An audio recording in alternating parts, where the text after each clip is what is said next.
नमस्कार दोस्तों, मजबूरी of Gurgaon real estate buyer. ये उनकी बात कर रहा हूँ जिन लोगों ने कई साल पहले ख़रीदा था और अब पोजीशन पे चीज़ें आ रही हैं गुड़गांव में, तो उनकी मजबूरी क्या है। अगर वो एंड यूज़र थे तो कोई मजबूरी नहीं है, फिर तो अपने घर में सजा के रह लेंगे। पर जो एज ए इन्वेस्टर सोच रहा था कि यार मेरे को पैसा मिल जाएगा और बढ़ जाएगा, तो वो सच हो गया। 1-1 करोड़ के फ्लैट 2.5-2.5 करोड़ के हो गए हैं पिछले 4-5 साल में जो बुकिंग करी थी, तो बड़ा अच्छा है। पर मजबूरी अब क्या है?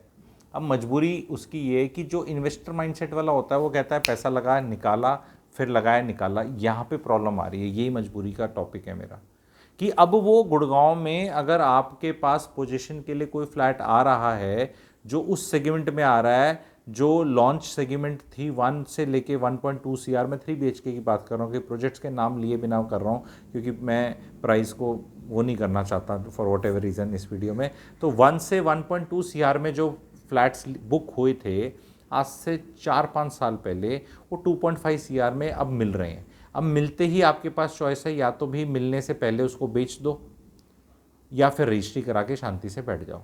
अब प्रॉब्लम क्या आ रही है लोगों को कि भाई 2.5 सीआर में अगर बेच दें उसको तो 2.5 में आता तो कुछ भी नहीं। ये सबसे बड़ी प्रॉब्लम हो रखी है। और 2.5 में आके फिर वो बढ़ जाएगा, मान लो कुछ बढ़ जाएगा, है ना, 2.5 का कुछ ले लेंगे वो बढ़ जाएगा, तो ये फूफा भी तो बढ़ जाएगा।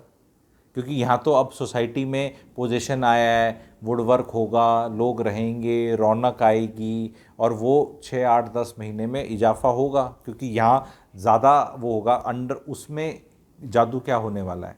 तो ये सबसे बड़ी मजबूरी हो रही है। एंड कब खरीदना है, कब बेचना है, क्या टाइमिंग है, क्या बेस्ट है, ये सारी चीज़ें रियल एस्टेट मेंटरिंग प्रोग्राम में मैं सिखाता हूँ। अगर आपको रैंप कोर्स में जुड़ना है तो REMP मुझे दिए हुए नंबर पे आप व्हाट्सएप कर सकते हैं। बहुत आइकॉनिक कोर्स है एंड कंटिन्यूस लर्निंग प्रोग्राम है। कैसे है वो मैं आप लोग को एक्सप्लेन कर दूंगा, जो भी रैंप व्हाट्सएप करेंगे। 30 आवर्स का कंटेंट है। तो गुड़गांव के जो भी बायर्स हैं उनको क्या सलाह है मैं बताता हूँ कुछ। अब एग्जाम्पल के तहत प्रोजेक्टों के कुछ के नाम ले लेता हूँ। सिग्नेचर के 93 के जैसे प्रोजेक्ट हैं, DLF के 93 के फ्लोर्स हैं, सिग्नेचर के 37D के फ्लोर्स हैं। ये सेगमेंट में माल कुछ आ नहीं रहा ज़्यादा, और आएगा तो वो बाहर जाकर भी 2.5-3 करोड़ रुपए रेट मांगेंगे। तो इसको लेके बैठ जाओ फिंगर ऑन योर लिप्स करके। अब 6 करोड़ वाली चीज़ों पे 2.5 का खेल करके छलांगे ना लगाओ। ये इन फ्लोरों के रेट 1.8, 1.7, 1.9 डिपेंडिंग ऑन कौन सा शेप, साइज एंड लोकेशन पे है। ये अब ये वाले खेल मत खेलो कि अच्छा 1.9 मिल गया तो 6 CR वाले का 30% पेमेंट तो मैं दे सकता हूँ 30% पेमेंट दे दूंगा, उसके बाद फिर मेरे को पर स्क्वायर फीट में 2000 का, तो ये इसी तरह सब लोग बोलेंगे 2000 तो बढ़ जाएगा। बढ़ भी जाएगा, मैं मना नहीं कर रहा। और बेचने वाला भी बेचारा यही बोलेगा, क्या बोलेगा वो कि नहीं कोई आपको कोई चीज़ ऐसे बेच सकता है कभी कोई कि जी ले लो 1 रुपये भी नहीं बढ़ेगा। कुछ तो बोलना ही पड़ेगा ना उसको भी, हाँ बढ़ जाएगा। बढ़ भी जाएगा, मैं मना नहीं कर रहा। क्वेश्चन ये है कि बढ़ जाएगा, पर ज़रूरी नहीं है कि उस टाइम बायर आधा प्रोजेक्ट बना हुआ खरीदे। आप में पूरा प्रोजेक्ट खरीदने की क्षमता होनी चाहिए, तभी रियल एस्टेट में घुसें। This is the larger message I want to tell the existing buyers. Don't exit to invest in something else which you can not give full money for. उससे बेटर प्ले अगर आपको बेच के खेलने हैं तो फिर शहर दूसरे हैं, फिर वो गुड़गांव इज़ नॉट द शहर। अगर आप जुड़ना चाहते हैं उन अपॉर्चुनिटीज़ के लिए कि नहीं गुरुजी बेचना है बिकॉज यहाँ 7-8% रजिस्ट्री का मेरे को देना पड़ेगा 8% रजिस्ट्री दे दी तो उसमें Catch-22 सिचुएशन क्या आती है, क्योंकि थोड़ा सा वीडियो को लंबा करते अच्छे से समझाने की कोशिश करता हूँ।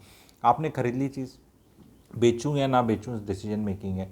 मान लो रजिस्ट्री करा ली तो वो 8% जो रजिस्ट्री का लग गया, तो अब रेट आपका 1 महीने में 8% तो कहीं नहीं बढ़ रहा, अब वो आपकी कॉस्ट बढ़ गई। अब फिर आप बोल रहे हो बेचूं ना बेचूं, अब बेचना तो पहले बेच देते रजिस्ट्री से पहले जो रेट लग रहा था, क्योंकि लिक्विडिटी तो है मार्केट में।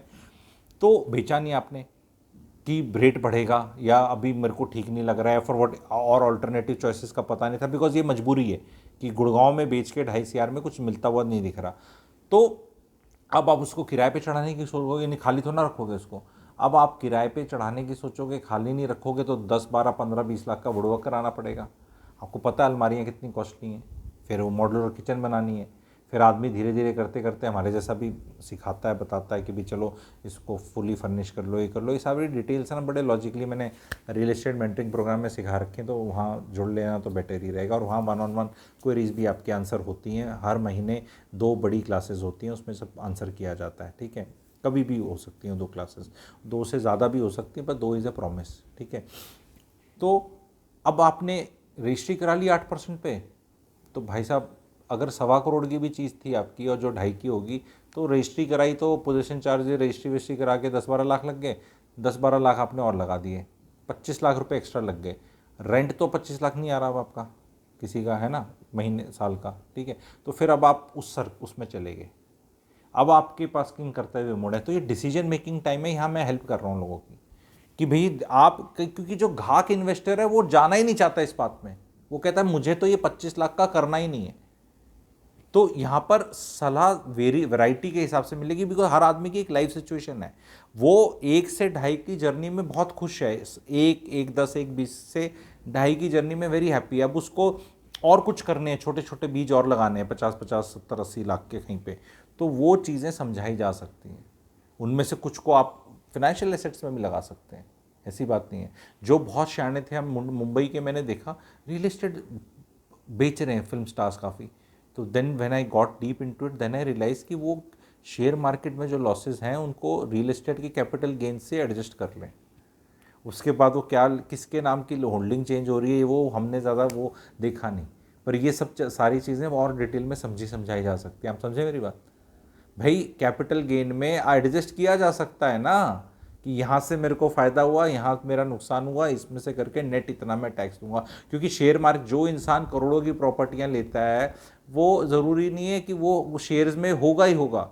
1, 1.5, 2, 3 CR वाला इंसान तो हो सकता है सिर्फ प्रॉपर्टी में ही हो, या 2, 4, 5 CR वाला इंसान हो सकता है सिर्फ शेयर्स में ही हो। लेकिन जब नेटवर्थ 50, 60, 100, 150 करोड़ की तरफ जाती है, तब इंसान सारे लड्डू खा रहा होता है। एंड वो यही एडवाइस मिलती है कि हाँ भाई ये वाला यहाँ से निकाल दे, वो वाला यहाँ डाल दे। ये ना नॉलेज की खूबसूरती होती है।